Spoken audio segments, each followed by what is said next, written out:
Hello everyone, how's it going? It is me, Jack here, and welcome to episode number 4 of the Football Manager 2024 series with Bolton Wanderers.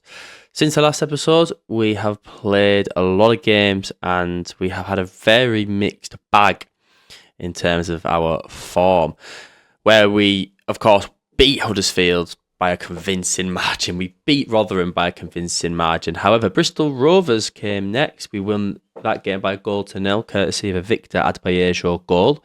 Then a very, very upsetting game, really. We went 3-1 up against Birmingham City, who obviously were expecting to be up there this season, through goals by Josh Sheehan, John McAtee and Keon Etete. And then we threw it away. We went defensive. We tried to hold on to the 3-1 lead, but the quality of Birmingham was too much as Gardner Hickman made it 3-2. And they got an equaliser to make it 3-3 through Lyndon Dykes. After that, we played Mansfield Town in the Bristol Street Motors second group game. Won that convincingly, 3-0, thanks to an Aaron Collins hat-trick. But then in the league, we went on this really horrible run where we basically didn't win for 5 games. 2-2 draw against Stockport County. 2-0 up, very comfortable first half performance, but then Carl Wooten came out on fire in the second half, got 2 goals back. The game finished 2-2. Got thumped 3-0 at home to Peterborough United. We've had a few injuries again. We've had just the morale really just going down, and our players just not performing well individually. Really, really poor runs of form. Mainly for defenders, our strikers going a bit missing. Baxter's been awful. However, we won that game 3-0. Won it. We lost 3-0 by Peterborough United. Goals from Hughes, Ricky J. Jones and Kai Corbett. Exeter City won 2-1 in this game. Yannick Vilschot made it 1-0 just inside 3 minutes. Carlos Mendes Gomez, after the second half, made it 1-0, but they bounced back straight away through Pierce Sweeney. And then another 2-1 loss here against Barnsley. Just no quality in the team at all. They made it 2-0 through Maël de Gavinier. And then we got a late penalty, and that's all really that happened. It just was really poor. I had a team meeting with them to explain, look, we need to change these fortunes around, otherwise we're not going to hit our targets for this season. And I could feel the club vision. It was a C-. It said we were struggling in the league because obviously we know the aim is playoffs this year. And we bounced back with a 3-1 victory in the Bristol Street Motors second round draw. Doncaster Rovers are League 2, and we've just been drawn against Lincoln City for the next round. Goals from Keon Etete and Clady Lawless. And then I was really worrying again playing Peterborough United in the league as we've obviously hit sort of near the halfway mark now. We played them again, but we beat them by 3-2. Changed up the team slightly. We've had a little change of formation at the Barnsley game, which seems to have had an impact from the next 2 games. Goals from Thomason, Dakras Cogley and Keon Etete. We were at 1-1 and then 2-1 down, but the comeback was brilliant, and Etete came on off the bench to score the goal. So he's going to start this game today. The first game against Charlton Athletic, former YouTube save for those OGs of the channel. And we're going to play Leyton Orient, who sit top of League 1. So we sit 7th. We're outside the playoff places. It's weird because Birmingham City are unbeaten in the league, yet have 4 games in hand on the teams above them. So we expect them to be in the promotion places. We're sort of there, but that game in hand is going to be big. If we win that game in hand, we'd be 7 points off Wickham at near the halfway stage. It's okay.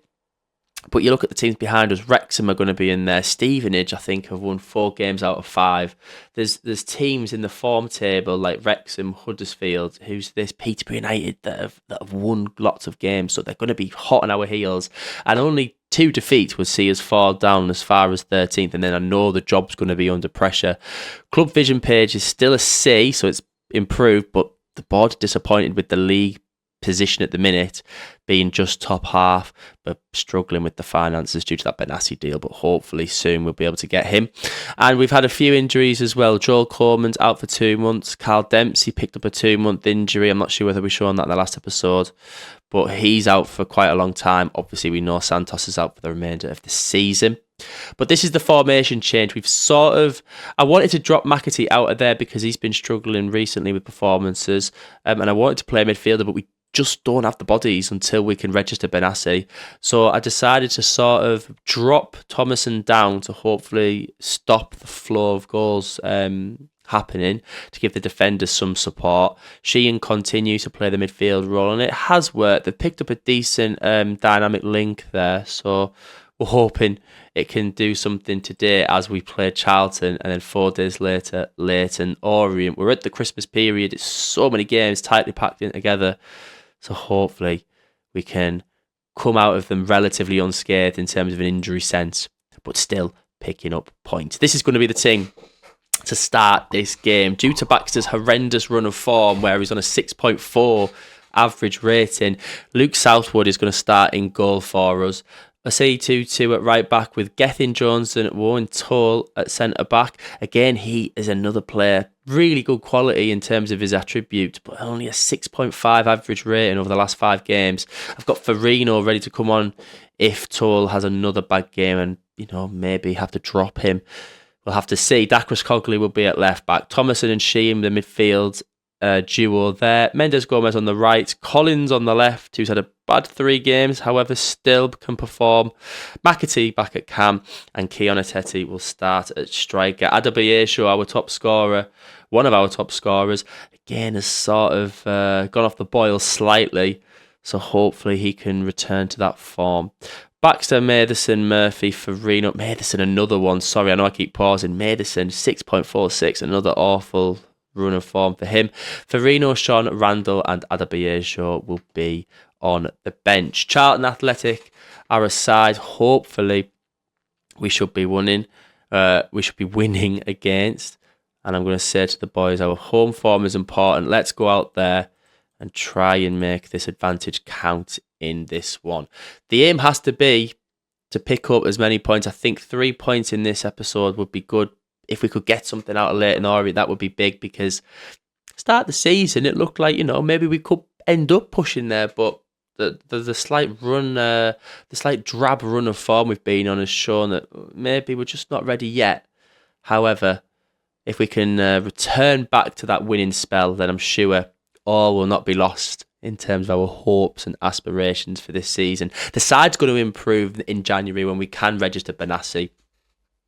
I think in January it is still hard to make those signings, and you'll see in the next episode if we do make any business. But for the minute, with the wages looking like they are, if an offer comes in for a player, I might be open to selling them depending on who it is. But for the meantime, the rebuild is probably going to come next season when we can have that actual set in stone transfer budget. And I suppose that is the harsh reality of starting this save with disabling the first window, is to try and give you that challenge to use the team that has been used in real life. However, I am enjoying the challenge. It's refreshing not coming in, making a load of changes and dominating the league.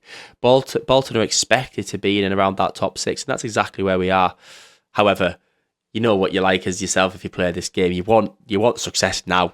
However, we've got to be realistic. This could be a little bit of a rebuild before we're able to push on. The first highlight falls just as we're about to break for the first half interval, with Josh Sheehan stepping up to take a free kick. He shoots and he bends a beautiful goal.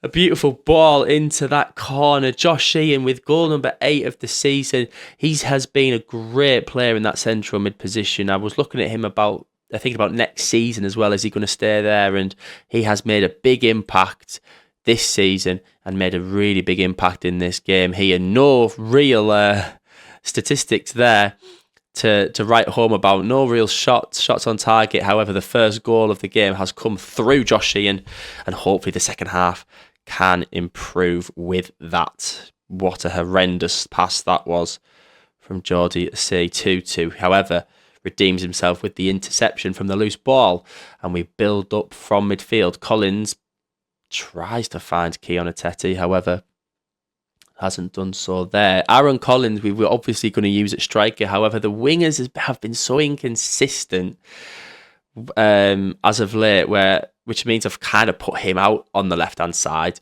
Injuries have meant we've sort of done that as well. And he can cut in from the left-hand side. However, he's just shown me there that he can't do that. And he's struggling as of this game on a 6.4. However, yeah, he's got so much quality in this team that he really should be able to do better. As Godden heads the ball and it just goes wide of Luke Southwood's post. I'd actually take a 1-0 victory with a clean sheet, to be perfectly honest with you, because we've struggled to keep clean sheets as of late. So it would be a refreshing sight to see as Dacquas Cogley finds Thomason on this left-hand side. Back to Owen Toll. What can he do with it? Finds his partner Gethin Jones. Obviously, he is a right-back, but we played him at centre-back today with this partnership. Again, due to massive injuries, and Sheehan is linking up with Keon Ateti, who bags his 4th in 3 games. Keon Ateti is the man at the minute, firing us the goals. It was Adebayo at the start of the season. It was Collins in there as well. However, is this man starting to prove to us why he could be a force to be reckoned with in the second half of this season? Lovely header. He's got the ability to do it. However, he needs to show it more consistently. We've had 2 shots on target. We've had 2 goals. And a tiring Charlton side look almost out of this game. This victory would take us back into the playoffs. As I'll just pause it there as we have our first injury of the game. That changes it up really in midfield. It's saying Farino could play as a ball-winning midfielder. I don't really want to deviate from this tactic because I think that if we start to change it up, it's going to affect the performances. So let's just try Farino in there. I've never really seen him do much at all at that position. I don't think we've even played him there, really. Dacquas Cogley's not having the best game. So let's just change the wing-backs. We'll change the wing-backs. I know Collins hasn't really been effective out wide as well. Mendes Gomez the same, but let's just change up the entire wing-backs. And do you know what? Let's just change the wingers up. We'll bring Randall on. I'll keep Collins as he's, he has got that bit better quality, hasn't he? Where he could just change a game, even if he's not into it right now. However, another highlight, 85th minute in, Sheehan is linking up again. I think Farino missed the header from that opportunity. But, again, with very limited chances, looks to us like we're going to get the 3 points. It's a 2-0 victory against Charlton. I'll take that. 2 opportunities at goal. It's 3 points. It moves us back into the playoffs. And now we can reset, recharge, and play a Leyton Orient side who haven't played in that fixture there and have moved down into second in the table. And a win could move us within 4 points of them. Okay, so I join you after the Leyton Orient game because as I went to edit the video for episode 4, the Leyton Orient game file has corrupted, which means, unfortunately, we're not going to be seeing that today. You're going to be seeing Blackpool away in a massive match against Leyton Orient. Then we were 2-0 up. Thanks to Josh Sheehan again, that star man in the second minute, scoring for us, and Aaron Collins getting a penalty in the 55th. We conceded 2 goals to Sonny Perkins, who is actually a permanent signing from Leyton Orient. So we drew the game by 2 goals to 2. And as you can see by the league table, we are just outside of it now. And we are 7 points again off Leyton Orient. They have a game in hand, but we've got we have a game in hand, over Wrexham, which is key for our season, because if we win our game in hand, we will leapfrog them. However, we're playing Blackpool Town, who have just sacked their manager and appointed Lee Carsley, of course, was the England first team interim this season before Thomas Tuchel was appointed, and this game is right amongst the sort of Christmas period, so it's very important that we are ready for this game. I'm going to put Thomason back in at that ball-winning midfield spot because he's now fit and able to play it. One thing that I forgot to I did show you before the file was corrupted.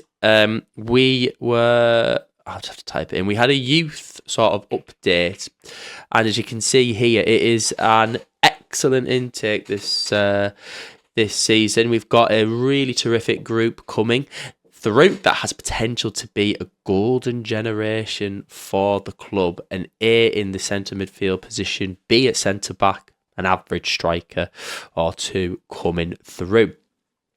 From that game, then I think I'm just going to go with this as the lineup. Southwood is going to stay in goal because he continues his good form. Asei to at right back. Dacros Cogley will play at left back, and Toll and Farino will play at centre back.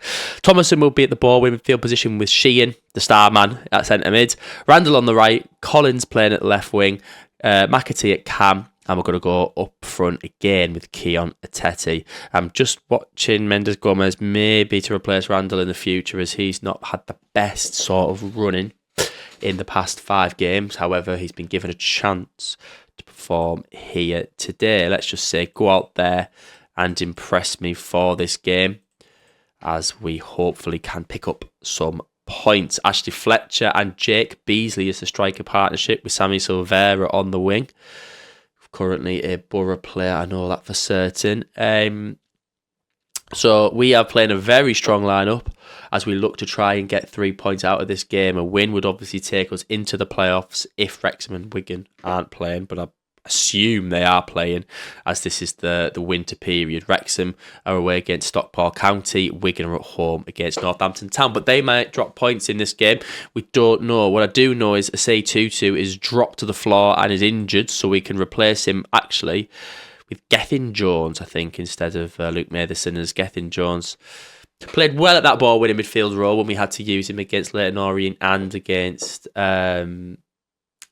but in the first game of this episode. I've totally forgot what the first game of the episode was now. I don't even know why I have, because it was a good game. Peterborough United, no, it wasn't. Charlton Athletic. Yeah, he played well there, actually, Gethin Jones. But I think he's more suited, obviously, to right back, so we'll play him now when he has the ball at his feet with the 1-2 from Sheehan. Randall finds Gethin Jones. Back to Randall, who makes his way into the area, plays a lovely 1-2 with Thomason and strikes an effort wide of the post. But it's a promising start for us. However, a long ball doesn't go into the box, actually. Goes to Apter. Casey finds it back to Josh Onomah. A player with a lot of potential back in the day. As wow, Sammy Silvera hits a strike that ricochets off the bar, and Dacros Cogley puts the ball out for a corner kick. Very open game so far, with chances at both sides. Apter to place a ball into the box from this resulting corner, but Southwood first to the ball, and we continue on. Their defence is looking rather tired through this period. They're obviously not rotating well in that position, whereas I always make it critical in my football manager experience to have as many fit players, that green heart as full as possible. And Aaron Collins shows us again why he is the man to take us up the table, as he makes it Blackpool 0, Bolton Wanderers 1. It's a fantastic finish into the corner there, but more so the pass here from Thomason. Finds McAtee, and then the ball to Collins, near post. The keeper's beat him, and we lead by 1-0 at the 30-minute mark at Blackpool Town. Brilliant stuff. Hopefully, we won't go behind, and we'll continue to look ahead. Randall strikes, and it just whistles wide of the target. Excellent stuff. Josh Onomah is looking tired, and as I say, their defence also looking increasingly tired. So we'll look to, in fact, not even just their defence, their whole entire squad really. Looks like Blackpool aren't really showing up here for their manager's first game of his campaign. It's a great appointment actually for Blackpool there. Lee Carsley, obviously a promising manager for the England under-21 side. Decided to have a go at club management, to be hoping for a better start in the second half, and hopefully end in the first half on a positive manner, as Harry Tyra claims the ball. Can Blackpool start an attack here? He drops the ball and hoofs it, but Gethin Jones comfortably brings the ball down. Josh Sheehan, a man who we really hope doesn't get injured at the minute, because I know we have only, thankfully, got a few more games to go before we can register some centre midfielders, but he has been critical to the limited success we've had so far this season, as Blackpool hit the post again for a second time in this first half. And Josh Sheehan steps up just like he did in the Charlton Athletic game with a free kick. Is he able to bend this one round the wall and get it into that top corner right before half-time? It's a carbon copy of what happened in that first game. Josh Sheehan steps up, but he hits the bar. The bar's taken some beating today. But as we climb towards the first half, we take a 1-0 lead. And this time I'm just going to tell them to not get complacent, because yes, we have a goal advantage, but I think we also have an advantage in terms of our overall fitness. Blackpool are going to tire in the second half, so we can't allow them into it. We've got to stay compact, we've got to stay tight and try and keep this clean sheet available to us. Collins loses the ball, but you can see the pressure there from Collins being applied as soon as he loses it. Shows a great mentality and a great determination to win the ball back. Ashley Fletcher whips it into his striking partner, Mark Beasley. However, Southwood keeps a hold of it. Nice to see Toll there on a 7.0 rating as well. And McAtee, who's had both of them really have had a up and down sort of run recently in the team. Joe Randall, I am going to take off Mendes Gomez, something that we did outline before the game started, and Keona Teti will come off for Adebayo as we look to try and just spice up the final 20 minutes and give us a different perspective on things as we try and claim a second. Jones back to Sheehan. Jones whips a lovely ball in. Collins is there, and Aaron Collins doubles our lead and doubles his goal tally in this game. Blackpool all over the place at the back. No one marking Collins at that back post. It's a lovely looping ball from Gethin Jones. Shows why he's at wing back. Actually, there is someone there, but even I think Adebayo wanted that one. A fire just doesn't jump as high as our two men, and it does look all the more likely now that we are going to see this game out. Let's take off Thomason, actually. We'll put Jones back at that ball-winning midfielder spot, and we'll bring on Luke Matheson. And I don't want to take off Collins because he's on a hat-trick. So we'll just tell Matheson there's no pressure going at this final 10 minutes. However, if Blackpool were to get a goal back now, that does put the pressure on things. A fire puts it in. Oh, it hits off the post. That's the third time today Blackpool Town have struck some part of the goal frame. So on another day, maybe they could have actually got something out of this game, but today it doesn't look like it. They've only had one shot on target as well compared to our domination of the stats, as Josh Sheehan looks to set himself up for a second free kick from a rather promising position. He shoots. Tyra doesn't even move. He's rooted to the spot. However, the ball just goes wide of the post. 6 minutes added on. It's been a comfortable game, this one. Could be made even more comfortable due to another free kick. This time I think Sheehan will probably whip it into the box. He doesn't. He goes alone. It hits the post, strikes off Tyra's hand, and Luke Matheson fires an effort at goal, but it's blocked by the Blackpool defender. The corner will continue the highlight. Will we find a man in the middle? Ball is cleared by a fire, but not as far as Luke Matheson, who runs into the box. He shoots, and that is a brilliant finish from the right back, who's been really inconsistent after such a brilliant start to the season. He puts that marker out there and says, I want that right back position back, boss. And that is a brilliant way to make your mark as the game finishes at Bloomfield Road. Blackpool 0, Bolton Wanderers 3. That is a very pleasing performance, and one that puts us back into the playoff spots as Wigan drop points, Wrexham win, but now Exeter have a game in hand with their 1 goal difference, and we're only a point behind them and still only 4 points away from Leyton Orient. But we need these games in hand to be played soon, because Birmingham have got nearly 5 games extra over Wycombe. They've got 2 over Leyton Orient, 5 over Wrexham, 3 over Exeter, 4 over us. So you expect Birmingham City just to climb away as we move forward with the rest of the season. However, what will happen now is we'll continue to play a few more matches, and we'll come back for some time around January where we're expecting to play. We're not expected to play the FA Cup game because we, of course, lost against Wrexham. I'm thinking in the Championship we're going to play the third round of the FA Cup, where we're expecting probably to make some sort of dealings, whether that's just registration or whether we make a sale, loan some players out, we don't know. However, what I do hope is this fine form continues as we move forward with the rest of the season. Thank you very much for watching episode number 4 of the Bolton Wanderers Save. If you've enjoyed it, please do hit the like button, comment and subscribe to the channel if you haven't subscribed already, and I'll catch you for the next episode of this Bolton Wanderers Save very, very soon. Take care, guys. Bye-bye.